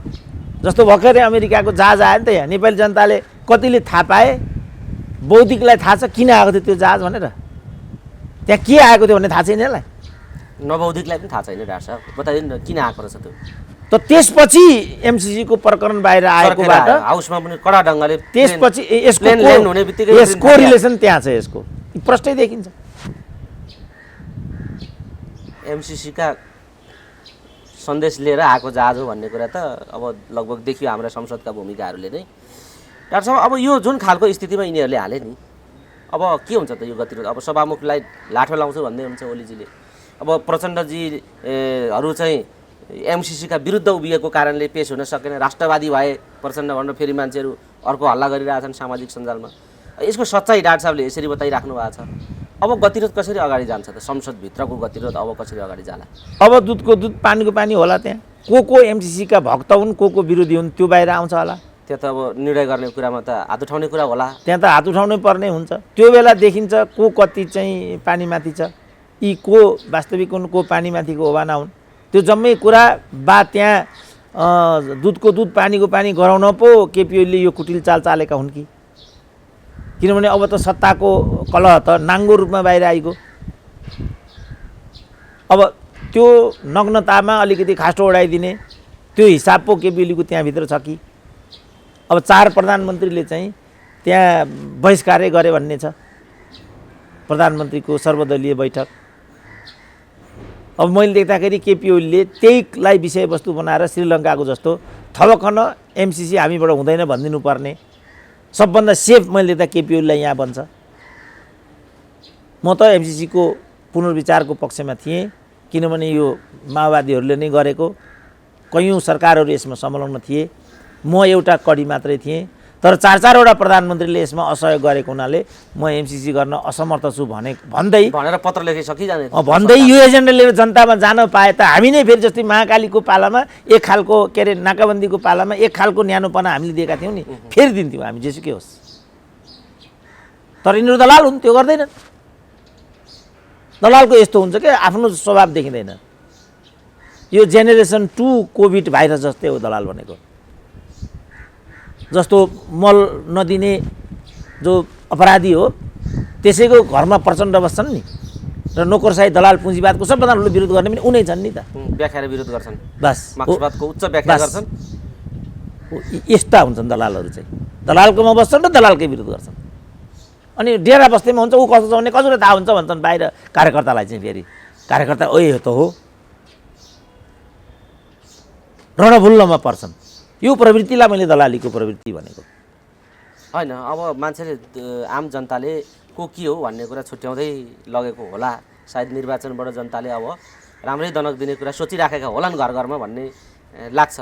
तर जे गतिरोध वा चुनावमा जाने कुरालाई पनि अवरोध गर्ने, संसदका क्रियाकलापलाई पनि अवरोध गर्ने, ओलीजी पनि जे मन लाग्छ त्यही स्वेच्छाचारी ढङ्गले काम गर्ने, सहमति निर्माण गर्न नसक्ने, कुर्सी पनि छोड्न नसक्ने, यो अब गतिरोध कता जान्छ भन्ने चाहिँ अझै टुङ्गो भएन नि त। यस्ता सङ्कट छन्। यो चाहिँ केन्द्रीय विषय हो। यसो गरेर मुलुकलाई असफल राष्ट्रमा दर्ज गराउने र यसलाई सुसञ्चालन गर्नको लागि विदेशी शक्ति अथवा युएनलाई ल्याउने चालबाजी हो। यो चाहिँ बुझ्न बाँकी रहेको यति मात्रै छ।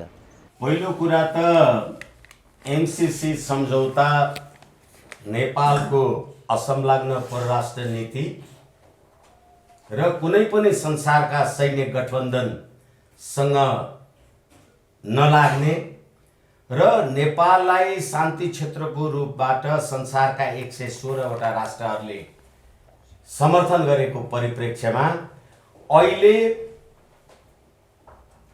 मिलेनियम च्यालेन्ज कर्पोरेसनको नामबाट नेपालको जलविद्युतको विकास गर्ने कुरालाई लिएर अथवा त्यस नाममा जुन रूपले अमेरिकी सैन्य शक्तिको प्रवेश एमसिसीको माध्यमद्वारा गर्न लागिराखिएको छ, त्यसबारेमा आम नेपाली जनताको राजकीय सत्ता र सम्प्रभु सत्ता भनेर तपाईले यो संविधानमा व्यवस्था गर्नुभयो। अब अहिले यो गतिविधिले गर्दा नेपाली जनताको राजकीय सत्ता र सम्प्रभु सत्ताको बारेमा प्रश्न उठेको छ भन्ने कुरा मैले निवेदन गर्न चाहन्छु।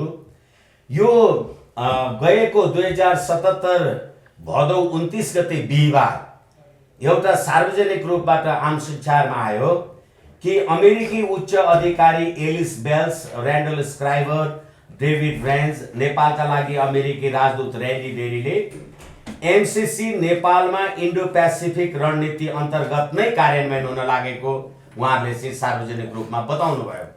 भनेपछि नेपाललाई अहिले अब तपाईँले इन्डो पेसिफिक रणनीति अन्तर्गत नेपालमा अमेरिकी सैन्य शक्तिको उपस्थितिलाई एमसिसीले आह्वान गर्यो।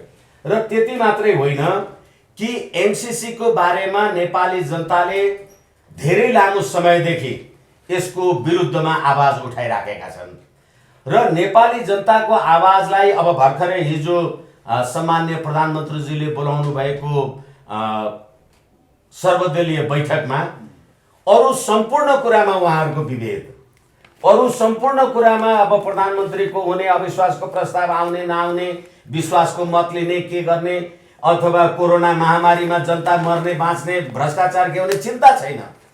सम्पूर्ण कुरामा एमसिसी चाहिँ पास गर्ने भनेर तपाईँले जब एक मतको कुरा जहाँ देखाउनु भयो, त्यसले गर्दाखेरि के वास्तवमा यो वर्तमान राज्य व्यवस्था, म एमसिसीको मात्रै कुरा गरिराखेको छैन, यो वर्तमान राज्य प्रणाली नेपाली जनताको राजकीय सत्ता र सम्प्रभु सत्ता रक्षाको हो त? किनभनेदेखि यो नै इन्डो पेसिफिक रणनीति अन्तर्गत भएको भनेर अमेरिकी राजदूत भन्नुहुन्छ र अमेरिकी हतियार 2वटा स्पाई ट्रक नेपाली सेनालाई इन्डो पेसिफिक स्ट्राटेजी अन्तर्गत अथवा एमसिसी अन्तर्गत चाहिँ सुम्पुवा गरिएको छ भनेर चाहिँ त्यसैको अन्तर्गत अमेरिकी सेनाको इन्डो पेसिफिक कमान र नेपाली सेनाबीच संयुक्त सैन्य अभ्यास पनि भइरहेका छन्। नेपालले यो संयुक्त सैन्य अभ्यास कसको विरुद्धमा गर्ने? हामी के भारतको विरुद्ध युद्ध गर्दैछौँ, चीनको विरुद्ध युद्ध गर्दैछौँ र अहिले बिआरआईलाई पनि यो सरकारले त्यत्तिकै अगाडि राख्ने। तर हिजोको बैठकमा बिआरआईको प्रश्न उठेन, एमसिसीको चाहिँ प्रश्न उठ्यो, तर एमसिसीको बारेमा चाहिँ विरोध भएन। अब अहिले हेर्नुहोस्, अहिले सरकार परिवर्तन गर्ने र नगर्ने, हुने र नहुने कुराहरू आफ्नो ठाउँमा छन्। शेरबहादुर देउवाजी एमसिसी पास गर्नको लागि पर्ने सुरुदेखि लाग्नु भएको छ। हिजोको हामी हेरौँ, हिजो सुरुदेखिका गतिविधि फेरि गरौँला, लागि पर्ने। अनि त्यही प्रधानमन्त्री एमसिसी चाहिँ सभामुखले संसदमा टेबल गरेन भनेर त्यही प्रधानमन्त्री सभामुखलाई के कुरा भन्ने हामीले हेरिहाल्यौँ। अनि त्यही प्रधानमन्त्रीलाई बदल्न त्यही शेरबहादुर देउवा विकल्प हुने भने हेर्नुहोस् त यो नाटक, यो सम्भव छ।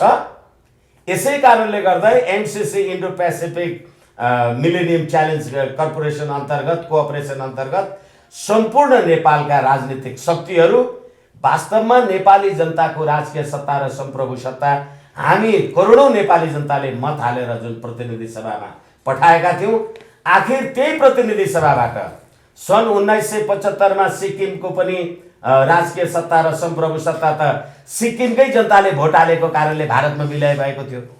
अहिले हिजो माधव नेपालजी, हिजो झलनाथ खनालजी, भीम रावलजी र प्रदीप गेवालीजी, उहाँहरूले त जब नेकपा एकै थियो यो एमसिसी पारित गर्ने र नगर्ने कुरामा झलनाथ खनालको त्यो प्रतिवेदनमा भनेको छ कि एमसिसी संशोधन सहित पास गर्ने भनेर। हिजो संशोधनको प्रश्न उठ्यो, संशोधनको प्रश्न उठेन। र फेरि अर्को कुरामा म आम सञ्चार मार्फत आम नेपाली जनतालाई निवेदन गर्न चाहन्छु, यो संशोधन गर्ने भन्ने प्रश्नको भ्रममा कुनै पनि नेपाली जनता नपरुन्। हजुर विष्णुजी, प्रधानमन्त्री केपी ओली किन एमसिसी पक्षमा लागेका छन्? छुट्न एकैछिन, तपाईँले दिल्ली सम्झौता, 12 बुँदे सम्झौता कहाँबाट गर्नुभयो? तपाईँले महाकालीको पानी बेचेर अर्बौंको यो नेपालमा राजस्व जम्मा गर्ने कुरा तपाईँले कहिले गर्नुभएको थियो? अनि तपाईँले जब यो अहिलेको वर्तमान संविधान आउने बेलामा जुन प्रकार तपाईँले चाहिँ रोटी र बेटीको नाउँमा, अहिले पनि संविधान संशोधनको नाउँमा राष्ट्रियताको प्रश्न उठेको राखेको ठाउँमा अमेरिकामा तपाईँ अमेरिकाको नागरिक भएपछि त्यहाँ हाउस अफ रिप्रेजेन्टेटिभ्सको उम्मेदवार हुन 7 वर्ष पर्खिनुपर्छ। अहिले तपाईँ अर्बौँको जनसङ्ख्या भएको भारतबाट रोटी र बेटीको नाउँमा बिहा गरेर लिएर आएका मान्छेहरू, तिनीहरूसँग सम्झौता गरेर नागरिकता पनि बनाउने अनि प्रधानमन्त्री पनि कन्टिन्यू गर्ने भनिसकेपछि, र अब मलाई लाग्छ तराईवादी कुनै पनि दलहरूले एमसिसीको विरुद्धमा कुरा गर्नुभएको छैन। अब फेरि प्रचण्डजीहरूको कुरा गर्नुहोस्। अस्ति प्रतिनिधि सभा विघटन भएको बेलामा पुष्पकमल दाहालजीले सार्वजनिक रूपमा भन्नुभयो नि, हामीले यत्रो प्रजातन्त्रको पक्षमा काम गरेका छौँ, हामीलाई त लोकतान्त्रिक विश्वले साथ सङ्गत समर्थन दिएन भन्नुभयो। थपक्क उहाँ सातो बाटोमा त्यो माओवादीहरूले आयोजना गरेको जुलुसमा त एमसिसी मुर्दाबाद भन्दा एमसिसी मुर्दाबाद अहिले नभन भनेर उहाँ जुलुस छोडेर हिँड्नुभयो। हिजो उहाँ त केपी ओलीको अनुहार हेर्न नचाहेर पो नगएको त, एमसिसी पास नगर्ने भनेर गएको त होइन नि। तर फेरि पनि म तपाईँलाई भनौँ, यो त नेपाल र भारतको बिच नेपाल र अमेरिकाको बिचमा भएको करार हो। अब म र पवनजी बिचमा बसेर एउटा करार गऱ्यौँ, अनि त्यो करारको तपाईँ मैले चाहेमा त्यो तलमाथि संशोधन गर्दा उसले मान्छ?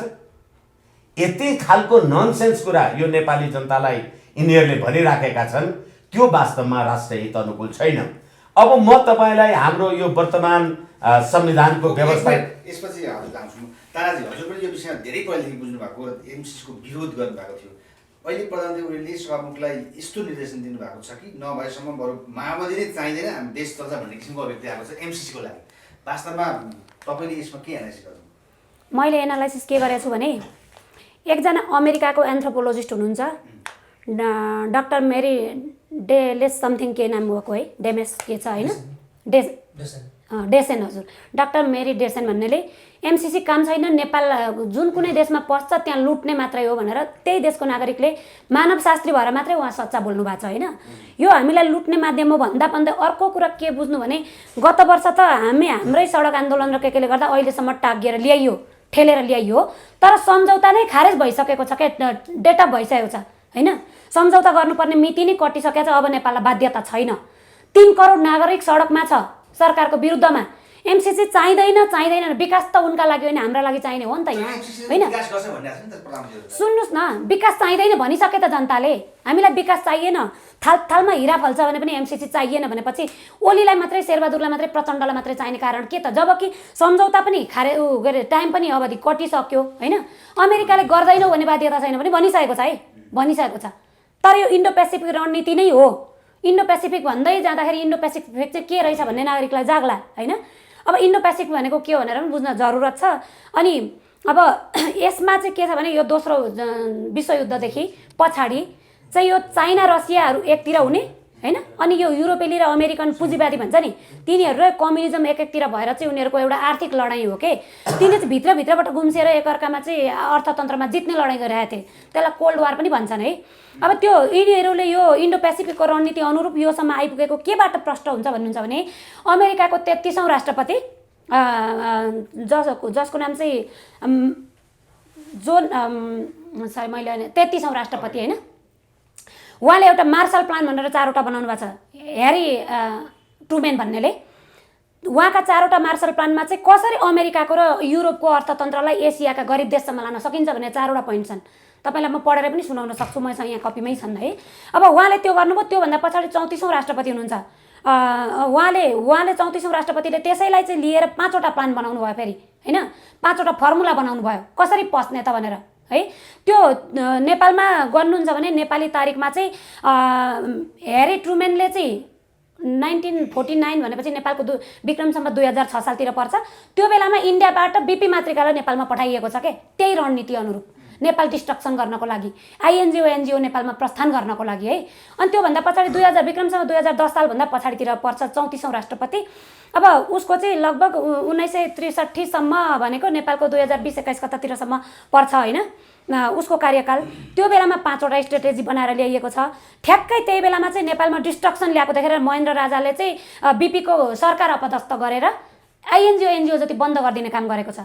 र नेपालको विक्रम सम्वत 2020 सालतिर है 20 सालतिर चाहिँ एउटा युजिन ब्राह्मर मियाली भन्नेले नेपालमा आइएनजिओ फेल हुनको कारण के भनेर स्टडी गर्न पठाएको छ विक्रम सम्वत 2020 सालतिर। उसले निकालेको प्रतिवेदनमा चाहिँ हामीले त कोर्समै पढ्छौँ है, उसले निकालेको प्रतिवेदनमा नेपालमा आइएनजिओहरू फेल खानको कारण महेन्द्रको दमन थियो। महेन्द्रले चाहिँ नेपालमा डिस्ट्रक्सन ल्याए एनजिओले भनेर बन्द गरिदिनु भएको थियो कुरुकुरु 2017 सालदेखि बिपीलाई अपदस्थ गरेपछि होइन, थुनेपछि। अनि त्योभन्दा पछाडि उसले निकालेको प्रतिवेदनमा के छ भन्दाखेरि नेपालमा हामीहरू हाम्रो व्यापार लान नसक्ने मुख्य कारण भनेको यति कारण छन्। के भन्दा धार्मिक एकता, राजतन्त्र है, अनि कसरी लान सकिन्छ भन्नेमा 3टा पोइन्ट गरेको छ। एउटा राजतन्त्र अन्त्य गर्नुपर्ने, राजतन्त्रको नाममा चाहिँ धार्मिक एकता छ होइन, धार्मिक डिस्ट्रक्सन नल्याइकन नेपालमा पस्न सकिँदैन है। अर्को हामीले पोलिटिकल्ली लानुपर्छ एजेन्डा बनाएर, राजनीतिक दल बनाएर राजनीतिक दलको मार्फत एजेन्डा लग्यौँ भने मात्रै सफल हुन्छौँ, नत्र हामी नेपाली एकता बिथोल्न सक्दैनौँ भनेर उसले एउटा प्रतिवेदन बनाएर अमेरिकामा बुझाएको छ है। त्यो अनुरूप चाहिँ यहाँ महेन्द्रलाई मार्ने, महेन्द्रको सत्ताच्युत गर्ने, पञ्चायत सिद्ध्याउने, वीरेन्द्र मार्ने सारा कुरा एमसिसी कहिले आयो? सन् 2000 नै यसको स्ट्राटेजी आएको छ होइन। 2003 हो जोडिया छ, बिस्तारै गर्दै ल्याएर 2003 सम्ममा लागू गर्नका लागि चाहिँ महेन्द्र बाधक हुन्थे। यहाँ कसरी भन्नुहुन्छ भने इन्डो पेसिफिक रणनीति नेपालमा लागू हुन नदिनका लागि महेन्द्रले चाहिँ आफ्नो शान्ति क्षेत्र नेपाल भनेर प्रस्ताव पारित गरेको थियो होइन। महेन्द्र बाधक हुन्छन्, नेपालमा राजतन्त्र भइन्जेलसम्म एमसिसी लान पाइँदैन, उनीहरूको व्यापारिक रणनीति नेपालमा ल्याउन पाइँदैन भनेर वीरेन्द्र सिद्ध्याए कसले? यिनै माओवादी प्रचण्ड के अरे माधव नेपाल प्रचण्डहरू मिलेर सिद्ध्याएको होइन? देखिया छ नि त।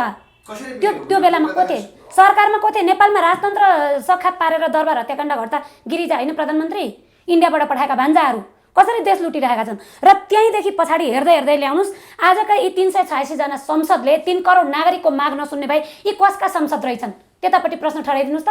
हामीले त नेपालमा विकास गर भनेर दियो उनीहरूलाई बनाएका संसद, आज हामीले लाइसेन्स पायौँ देश बेच्न भने जस्तो गरेर जसरी गएको छन् नि, हाम्रो माग सुने त? हामी पटक पटक माइती घरमण्डलमा उफ्रिनु पर्ने त? हामीले त देश संरक्षण गरिदेऊ, विकास गरिदेऊ, समृद्धि ल्याइदेऊ होइन, शान्ति सुशासन ल्याइदेऊ भनेको ठाउँमा त विदेशी सरकार, विदेशी सैनिकको स्ट्राटेजी। फेरि एनसिसीमा सुन्नुहोस् 4वटा क्वाड्रिलेटरल सैनिक स्ट्राटेजी भनेर छ के, सेक्युरिटी स्ट्राटेजी भनेर 4वटा देशका सेना हुन्छन् नि। लुप्त रूपमा चाहिँ यसमा इराक हान्दा जस्तो भयो भने फ्रान्स र जर्मनीको सेना पनि आउँछ। अहिले उनीहरूले क्वाड्रिलेटरल सेक्युरिटी स्ट्राटेजी भन्नेमा चाहिँ जापानको छ, अस्ट्रेलियाको छ, अनि बेलायतको छ, इन्डियाको छ, अमेरिकाको छ। भएको छ नेपाली जनतालाई विकास चाहिँदैन भनेर सोध्दा एनसिसी को विरोध गर्नु विकास विरोधी हो एउटा कुरा, र अर्को कुरा एमसिसी मात्रै किन पार्लियामेन्टमा ल्याउनुपर्छ? अहिले त मुख्य एजेन्डा त्यही छ। एकछिन नेपाल सरकार र संसारका अरू सरकारहरूको बिचमा WHO भन्नुहोस् जे भन्नुहोस् अर्बौंको यो सम्झौता हुँदाखेरि पार्लियामेन्टमा लग्नु नपर्ने, यो एमसिसी चाहिँ पार्लियामेन्टमा लग्नुपर्ने किन? सुन्नुहोस्, यसै कारणले गर्दाखेरि यसलाई के भनियो भनेदेखि पहिले अब नेपालमा अस्थिर सरकार छ, आज एउटासँग सम्झौता गर्यो, भोलि अर्कोले मान्दैन, पर्सि अर्कोले मान्दैन भन्ने कुरा गरेपछि यिनीहरूले के लेख्यो भनेदेखि यो अहिले कम्प्याक्टको आर्टिकल 7 मा के लेखेको छ भने the parties understand that this compact upon entry into force will prevail over the domestic laws of Nepal. यो सम्झौतामा लेखिएका कुराहरूको प्रतिकूल नेपालको कानुन कुनै रहेछ भने त्यो कानुन चाहिँ खारेज हुन्छ, सम्झौता चाहिँ लागू हुन्छ भनेपछि अब तपाईँ विकासको कुरा गर्दै हुनुहुन्छ, तपाईँ को हो? भारतको गोरखपुरमा बिजुलीको स्टेसन थापिदिने भनेर सही गर्ने तपाईँ? भारतको सम्प्रभुता तपाईँसँग छ? एकैछिन विकास होइन, अहिले जुन BRI र इन्डो पेसिफिक स्ट्राटेजीको रूपमा हामीले लिपुले कालापानी र लिम्पियाधुराको बारेमा नक्सा ल्याउँदा अथवा भारतले यो कुरामा आदि इत्यादि विवाद गर्दाखेरि अहिले त अस्ति नेकपा भित्रको द्वन्द्वमा प्रचण्डजी र केपी ओलीको द्वन्द्वमा चीनबाट चीनको अन्तर्राष्ट्रिय विभागका उपप्रमुख KU एचौ भन्ने मान्छे नेपाल आएर के भन्नुभयो भने नेपालमा रहेको राजनीतिक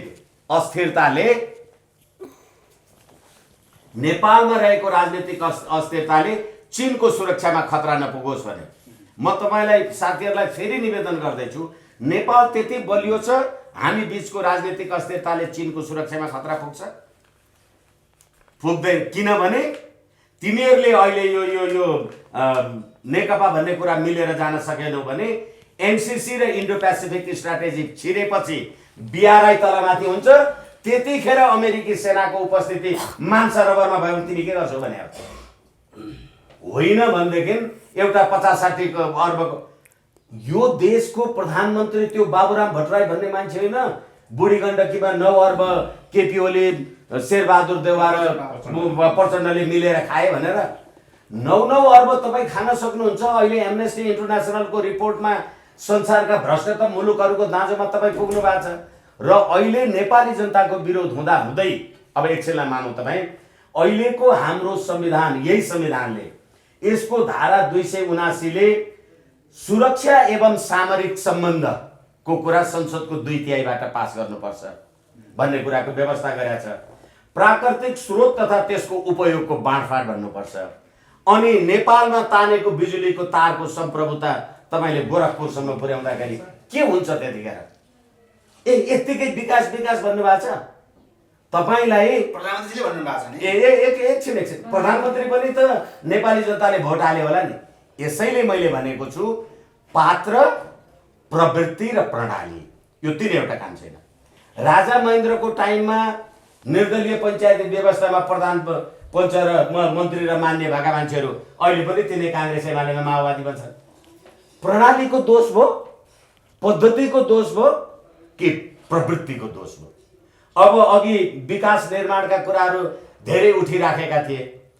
अपराधीको राजनीतिकरण र राजनीतिको अपराधीकरण भनेपछि जसले जति धेरै अपराध गर्छ र गर्दा गर्दै अब त तपाईले राष्ट्रको अखण्डतासँग सन्निहित रहेको यो विषय तपाईले पार्लियामेन्टमा लग्दै हुनुहुन्छ। विकासको कुरा होइन नि। खेत रह्यो भने धान जुन रोपेर खाए पनि भयो। भर्खरै राजा ज्ञानेन्द्र उहाँ महाकुम्भ मेलामा जाँदा एकैछिन त्यहाँ उनीहरूले भने नेपालका सम्राट श्री 5 ज्ञानेन्द्रलाई स्वागत छ भने। नेपालका सम्राट श्री 5 ज्ञानेन्द्र भए अरे हिन्दूका सम्राट उनको साम्राज्य कहाँ छ? कहाँ छ त्यो साम्राज्य? साम्राज्य बिनाको सम्राट हुन्छ? अनि त्यो सम्राट नेपालबाट गणतन्त्रको कार्यान्वयन गर्ने अथवा गणतन्त्र ल्याउने भन्ने यिनै एमसीसी को शिक्षा गर्ने भन्दा बाहेक नेपाली जनतालाई संवैधानिक राष्ट्र संस्था हिन्दू राष्ट्रको बारेमा प्रश्न उठाइयो। अनि अब फेरि पनि अहिले चाइनालाई पनि याद होला कि अहिले त हिजो उनीहरूले पालेका माओवादीको नाउँ लिएर माओ सेतुङको नाउँ लिएर 17,000 मान्छे मार्ने प्रचण्डजीले त नेकपा नाउँ लिएपछि त माओवादी छोड्नु भएको थियो नि। अब अहिले हामीलाई त प्रजातान्त्रिक विश्वले साथ दिएन। केपी ओलीले प्रतिनिधि सभा विघटन गरेको कुरामा भन्दा विदेशी पत्रकारलाई 5 स्टारमा बोलाएर भात खुवाउनु भएको थियो नि। त्यही हो हिजोको त्यो प्रधानमन्त्री निवास बालुवाटारको कुरा। अब एउटा कुरा के छ भने यो अमेरिकन सहयोग जुन एमसीसी छ, एमसीसी को विषयमा मैले त के भने निरन्तर सुरुवातदेखि बोल्दै नै आएको छु र जति बेला एमसीसी को विवाद उठ्यो र अहिलेको सम्मको स्थितिमा नेपालको राजनीति एमसीसी कै वरिपरि घुमिरहेको छ भन्ने मेरो के नि निष्कर्ष हो। अब अहिले के भनेदेखि यो संसद विघटन गरिसकेपछि सर्वोच्चले जुन संसद पुनर्स्थापना हो र गरिसकेपछि अब अहिले प्रधानमन्त्री ओली पदमै रहिरहने कि अथवा उहाँको विकल्पमा अर्को सरकार बन्ने हो भन्ने त अहिले चर्को विवादको विषय नै बनिरहेको छ। तर माओवादीले नै अविश्वास प्रस्ताव राख्दैन हैन। अब यो आइरहेछ। यो बेलामा अहिले फेरि प्रधानमन्त्रीले काम कुरो एकातिर कुम्लो बोकी ठिमीतिर भने जस्तो अहिले उहाँले फेरि अप्रत्याशित रूपमा के कुरा उठाउनु भयो? यो एमसीसी त जसरी पनि पास गर्नुपर्छ र यो एमसीसी को के नबुझ्ने मान्छेहरूले विरोध गर्ने गरिरहेका छन् भन्ने सम्मको कुरा गरेर अहिले फेरि उहाँले एमसीसी को मुद्दालाई फेरि के भने अगाडि ल्याउनु एक नम्बरमा राख्नु। त्यस्तै गरेर के हो भने ओलीले त राख्नु हो।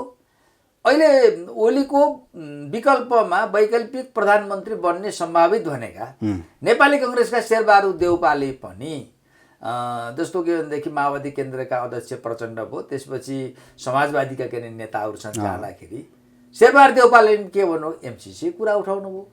आज के भने वैकल्पिक ओली नै निरन्तरता पाउने कि वैकल्पिक सरकार को बन्ने भन्ने विवाद उठिरहेको बेलामा आज एमसीसी को त के त्यत्रो के भनेदेखि प्रमुख कुरा त होइन। तर भइरहेका प्रधानमन्त्रीले पनि त्यसैमा जोड दिने अनि सम्भावित अर्को प्रधानमन्त्री हुन सक्ने नेपाली काङ्ग्रेस सभापति शेरबहादुर देउपाले पनि त्यही कुरा उठाउनु हुन्थ्यो, के हो यो एमसिसी भन्ने प्रश्न उठेको छ।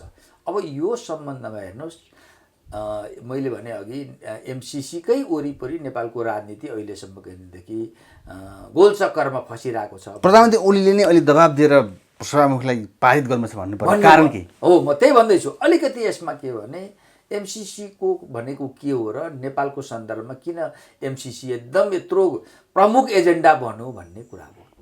खास गरेर अमेरिकनहरूले एउटा नेपाल गेम प्लान के बनायो भने कि नेपाललाई एउटा के भने सामरिक के अखडा बनाउने र नेपाललाई सामरिक अखडा बनाएर नेपालको भूमि प्रयोग गरेर चीनलाई प्रहार गर्ने र भारतलाई के नियन्त्रण गर्ने। नेपालको के भनेदेखि भू राजनीति त्यति महत्त्वपूर्ण छ, दुईटा देश ठुल्ठुला देशको बिचमा छ यो, र यसलाई उनीहरूले विशेष के महत्त्व के उनीहरूले दिएपछि अब कसरी ल्याउने त एमसिसी? एमसिसी भनेको चाहिँ के हो भने अमेरिकनहरूले वैधानिक रूपमा नेपालमा आउने एउटा आर्थिक सहयोगको बहानाबाजीमा आउने एउटा बाटो हो र उनीहरूले के भन्छ जुन एमसिसी ल्याउने कुरा हो यो कसरी नेपालमा ल्याउन कोसिस गरियो भन्दाखेरि पहिलो कुरो त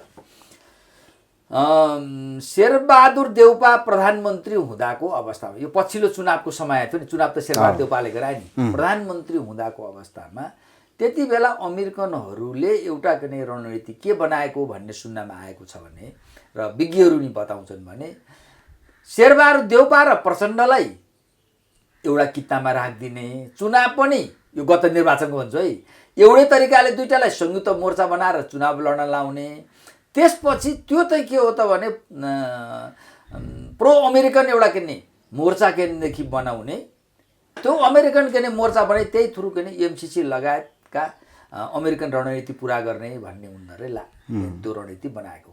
तर त्यो फेल कहाँ भयो भनेदेखि त्यति बेला जब के भनेदेखि चिनियाहरूले पनि के थाहा पाए भने अब एमसिसी ल्याएर नेपाललाई अखडा बनाएर तिब्बतमा अस्थिरता सिर्जना गर्ने अब अमेरिकनहरू एमसिसीको आवरणमा आएको छ भनेर जब चिनियाहरूले पनि बुझेपछि उनीहरू पनि राजनीतिक लयमा लिए। भएपछि त्यसको परिणामस्वरूप के भयो त भन्दाखेरि त्यहाँ देखिन्छ कि शेरबहादुर देउपा र के भनेदेखि प्रचण्डको लगनगाँठो बाँधिदिन के भनेदेखि अमेरिकनहरूले कोसिस गरिरहेकोमा त्यो लगनगाँठो कसरी टुट्यो भन्दाखेरि चिनियाहरूको नै खेल भयो।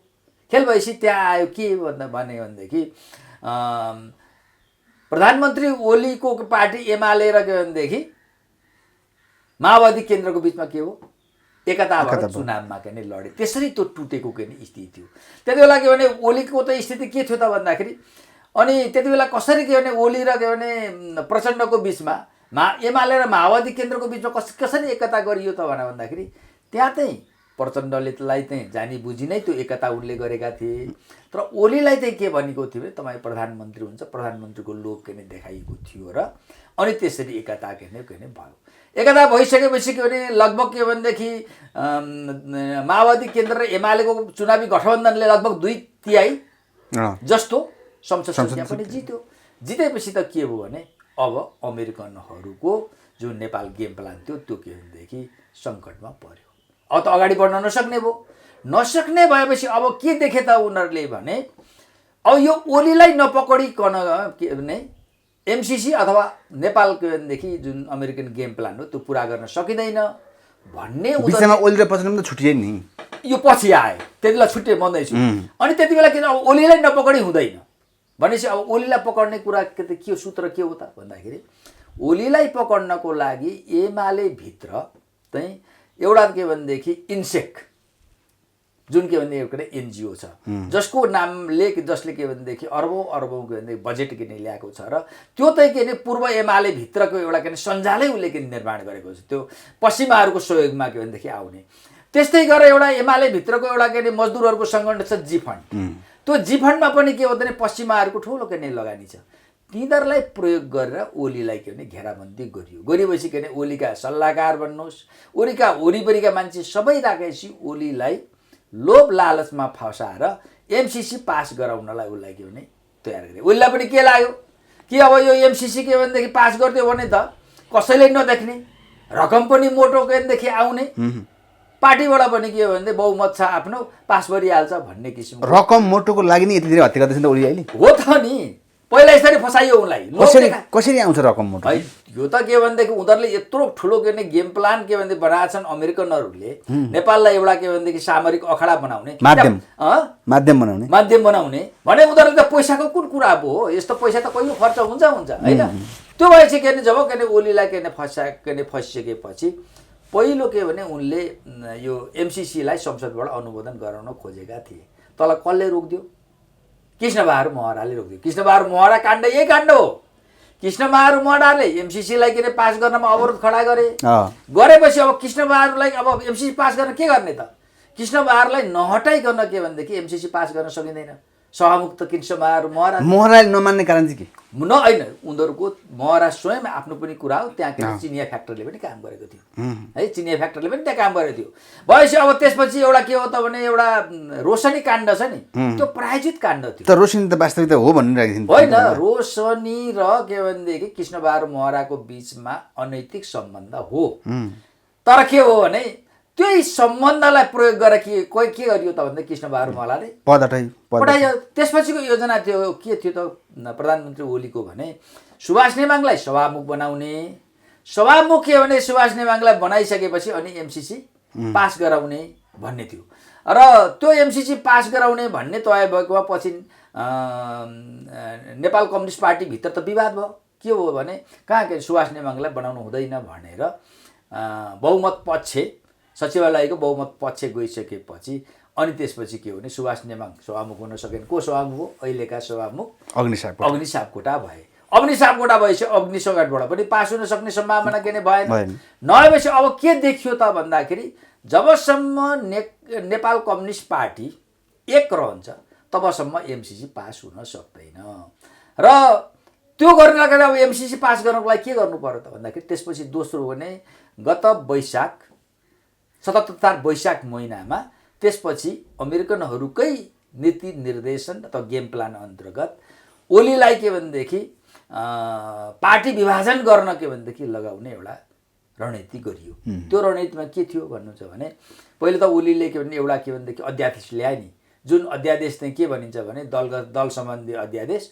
त्यो अध्यादेश नै के भने पार्टी विभाजन गर्नको लागि सहज हुने त्यहाँ के थियो भने जस्तो अहिले भएको दल सम्बन्धी कानुन छ नि त्यसमा के छ भने कुनै पार्टी पनि पार्टी विभाजन भएको पार्टीले वैधानिकता प्राप्त गर्नको लागि केन्द्रीय समितिमा 40% संसदीय दलमा के भने 40% चाहिन्छ तर ओलीजीसँग के थियो त भन्दाखेरि केन्द्रीय समितिमा 40% थिएन खालि संसदीय दलमा मात्रै थियो त्यसकारण के एउटामा हुने भन्ने किसिमको त्यो के ल्याएको थियो त्यो के अध्यादेश के ल्याएको थियो अनि त्यसपछि अर्को के लेखेको थियो त भने संवैधानिक निकायमा नियुक्ति सम्मत गरे नियुक्ति संवैधानिक निकायमा सबै आफ्ना अनुकूलका मान्छे के भनेदेखि नियुक्ति गरेपछि के हो त भने राजनीतिलाई आफ्नो पकडमा लिन सजिलो भयो भनेर त्यो कोही ल्याएको त भनेदेखि 77 वैशाखमै पहिलो के हो भने पार्टी विभाजन गरेर अनि त्यसपछि शेरबहादुर देउपा र ओली दुईटाको गठबन्धन मिलाएर अनि के भन्दै एमसिसी पास गर्ने योजना थियो तर त्यति बेला के हो भने ओलीकै गुटका कैयौँ नेताहरूले के मानेनन् नमानिसकेपछि त्यो के भनेदेखि फेल के नै भयो र अब आयो त्यसपछि यो बिचमा के नै नेकपाभित्रको खुब झगडा भयो नि त्यो झगडा भनेको खेरी के हो त भने त्यत्रो महत्त्वपूर्ण केही पनि कुरा होइन ओली त न्यु खोजिरहेका थिए के को लागि न्यु खोजिरहेका थिए भने जब एमसिसी पास गराउन नसक्ने भएपछि अब के गर्ने त नसक्ने अरू कारण के पनि भयो ओलीले पार्टी विभाजन त गर्ला नि तर गर्दा पनि नेपाली काङ्ग्रेसभित्र पनि अर्को समस्या आयो नि नेपाली काङ्ग्रेसको शेरबहादुर विपक्षमा रहेकाहरू देखि के भन्न थाले भने कहाँ ओली जस्तो बदनाम मान्छेसँग मिलेर अर्को शेरखार मलाउनुहुन्छ भनेपछि अब के भने ओली के अरे शेरबहादुर देउपासँग मिलेर पनि एमसिसी के हुने भयो काङ्ग्रेसभित्रकै झगडाको विवादको कारणले पास नहुने भयो त्यसपछि अन्तिममा उनीहरूले के भने अब के भने एमसिसीलाई अथवा अमेरिकन रणनीतिलाई गेम प्लानलाई नेपालमा कार्यान्वयन गर्नको लागि अब संसदै विघटन गर्नुपर्छ भनेर जुन संसद विघटन भयो नि त्यो संसद विघटन नै के हो त भने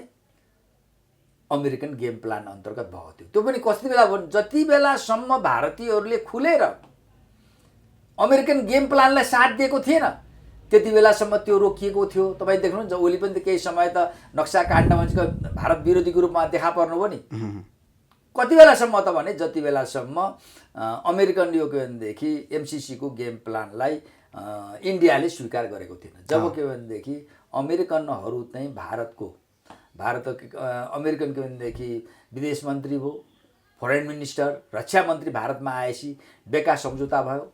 अनि त्यसपछि के भने यो क्वाडलाई सक्रिय गराउने कुरा भयो। भएपछि जब के भने भारत चाहिँ अमेरिकी रणनीतिमा प्रवेश गरिसकेपछि चाहिँ पश्चिमाहरूले अथवा के भने अमेरिकाले यो कार्यान्वयन गर्नको लागि जिम्मा कसलाई दियो त भन्दाखेरि भारतीय खुफिया एजेन्सीका प्रमुख र सामन्त त्यो कुराको चर्चा आयो। उहाँसँग बसेर 4वटा सहमति गरेको कुरा बा झुटो हो कि भन्ने कुरा पनि आइरहेछ हो। त्यो आएपछि के हो भने जब सामन्त कुमार गोयल आएपछि उनले रातको 12 बजे भेटेर 3-3 घण्टा भेटेपछि अब नेपालको राजनीतिलाई यो तरिकाले लाने भनेर रातको 12 बजे भेट्नुपर्ने चाहिँ किन हो? त्यही त हो त। त्यो त के गोप्य अति के महत्त्वपूर्ण हो। त्यो पनि उनले के आएका थिए त भारतीय वायुसेनाको जहाज लिएर आएका थिए, त्यत्रो महत्त्व दिएर। त्यो जहाजमा अन्य के चिज ल्याएका थिए। कोही यो भन्छन् पैसाको कुरा गर्छन्, कोही चाहिँ के कुरा गर्छन् है। त्यति बेला त्यत्रो के भने जहाज आयो नि। आइसकेपछि के हो त भने त्यसपछि ओलीले संसद विघटन अनि त्यसपछिका अहिलेसम्मका जति पनि उनले के गतिविधि गरिरहेका छन् ती भनेका कुरा के हो भने कि त्यही के भने अमेरिकन गेम प्लान भारतद्वारा अहिले जो कार्यान्वयन समर्थित छ त्यसकै कार्यान्वयन भइरहेको छ। र अहिले त यो अस्थिरताको अवस्था जुन छ नि, यति बेला के हो भने प्रधानमन्त्री ओलीले नै यो कुरा गम्भीरतापूर्वक उठाएको कुरा के हो भने अहिले उनलाई चाँडोभन्दा चाँडो पास गर भनेर अमेरिकनहरूको दबाब छ, भारतीयहरूको पनि दबाब छ। त्यसकारण ओलीले यसलाई प्रमुखता रूपमा के उठाएको। त्यस्तै गरेर शेरबहादुर देउपा पनि यो कुरालाई उनले उठाएका छन्। किनभने पहिला यो एमसिसी को विषयमा पास गराउने भनेर वचन दिने त 3 जना पात्र भन्छन्। एउटा के भने केपी शर्मा ओली, अर्को भने नेपाली काङ्ग्रेस सभापति शेरबहादुर देउपा, अर्को के भनेदेखि राष्ट्रिय प्रजातन्त्रीका नेता कमल थापा। यति नै भन्छ। जस्तै यो सिचुएसनमा आज सर्वदलीय बैठक महत्त्वपूर्ण थियो जसमा ओली र उहाँको प्रवक्ताजीले भनिसक्नुभयो कि माओवादी नभए पनि देश चल्छ तर एमसिसी पास हामी गर्छौँ भन्ने कुरालाई चाहिँ अब के हुन्छ? अब त्यहाँ झडपै एकदम तपाईँले भन्नु उनीहरूले यति बेला के देख्यो भने यही अन्योल अस्थिरताको बिचबाट एमसिसी पास गरिहाल्ने। अब नेपाली उखान चाहिँ सभामुखले साइन गर्नु सक्नु पर्दैन। रात रह्यो अग्राक पलायो भन्छन् नि। भन्ने मतलब के अरे उनीहरू के सोच्छ यही अस्थिरताको बिचमा एमसिसी पास गर्न सकियो भने सकिहाल्छ। भोलि परिस्थिति के आउँछ जनताले थाहा पाउलान्, विरोध गर्लान्। त्यसकारण यसलाई चाँडोभन्दा चाँडो पास गर्नुपर्छ भनेको। अहिले अस्ति तपाईँ देख्नुभयो नि प्रधानमन्त्री ओलीले के भन्नुभयो कि यो के भनेदेखि सभामुख अग्निप्रसाद सापकोटाले पास गर्नलाई असहयोग गरे, माओवादीद्वारा निर्देशित भए भने नि उनले। त्यो भनेको कुरा के हो भने अहिले चाहिँ के भने शेरबहादुर ओलीलाई दुईटैलाई अमेरिकनहरूले र इन्डियनहरूले चाँडोभन्दा चाँडो एमसिसी पास गर्नुपर्छ भनेर चर्को दबाब दिएको हुनाले अहिले ओलीले त्यसलाई प्रमुख मुद्दा बनाएर गरेको। अब अरू साकपाटी मान्ला नि त यो कुरा सभामुखको पदको हैसियतबाट। यही समस्या यहाँ के हुन्छ भने अब यहाँ के भने बडो के भनेदेखि अप्ठ्यारो स्थिति, द्वन्द्व सिर्जना हुने अवस्था। जसरी हिजो के हो एमसिसीलाई रोक्न खोज्दाखेरि कृष्णबहादुर रोशनी काण्डबाट अब यहाँ के भनेदेखि यसलाई रोक्न के भनेदेखि पक्षमा को देखिन्छन्? अग्नि सापकोटा पनि देखिन्छन्। किनभने यो पास हुने बित्तिकै त नेपालमा त अमेरिकनहरूको एउटा सामरिक अखडा बन्छ। भारतीयहरूको के भनेदेखि यहाँ नेपालको भन्ने यहाँ पनि उनीहरूको पनि प्रभाव विस्तार हुन्छ जो राष्ट्रिय हितको के विपरीत हुन्छ भनेपछि के भने उनले रोक्न खोज्दाखेरि अब यहाँ अन्य यस्ता किसिमका के अनहोनी घटनाहरू घट्न सक्ने सम्भावना अब देखिन्छ। त्यो देखिन्छ। र अब तपाईँलाई के भने हिजो त कृष्णबहादुर मलाई रोशनी काण्ड लगाउन सके सफल भए। यहाँ मान्छेका के कसका जीवन के हुने, कति बेला के हुने जस्ता घटनाहरू पनि अस्वाभाविक अनहोनी घटनाहरू पनि हुने सम्भावना छ। जुन तरिकाले अहिले प्रधानमन्त्री ओली एमसिसी पास गर्नको लागि कम्बर कस्नु भएको छ।